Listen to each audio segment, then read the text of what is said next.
was the date of the death of Trayvon Martin. And I wrote this poem on behalf of that. Let me read a quick snippet, and then I'm going to say my poem. So it's the fatal shooting of Trayvon Martin. Martin, a 17-year-old African-American, was returning from a convenience store when he was noticed by Zimmerman, a neighborhood watch volunteer. Zimmerman contacted a non-emergency line on Stanford Police Department, mentioned that there has been some burglaries in the neighborhood, and told the dispatcher that he observed a real suspicious guy who was walking around looking about. Zimmerman described Martin as someone up to no good, or he's on drugs or something. The dispatcher communicated to Zimmerman that the police did not need him to follow Martin, but Zimmerman, nonetheless, left his vehicle.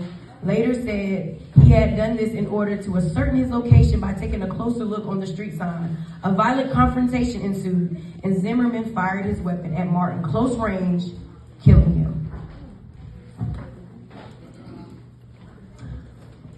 So I decided to look up the definition of black. I was looking up the definition of black the other day.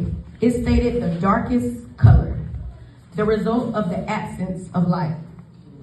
But to me, it seems we see the light all the time. Rest in peace.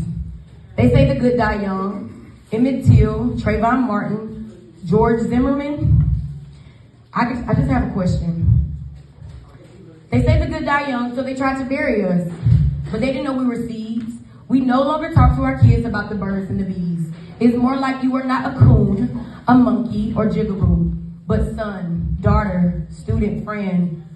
But it's crazy that one day your life may be decided by a gun in their hand. Watch how quickly your hand goes to pocket for wallet or 9mm ID. We're called a human race, jumping over hurdles, running for sounds of gunshots, and I'm not talking about track athletes.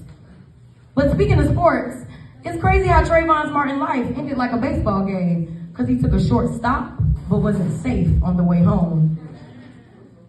He wasn't on Instagram or on Twitter, so why was he following him? You know what, let me give y'all a little quick English lesson. Because to Zimmerman, he was a fragment, and that's why he didn't get a sentence, period. Zimmerman, I just got one question. When you pulled that trigger, did you see another human being?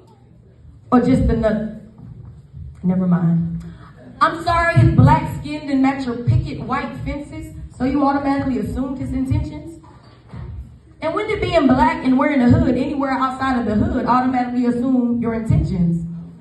I remember a time not too long ago, a clan of white hooded men brought so many lives to an end, but let me tell you, I've never been asleep.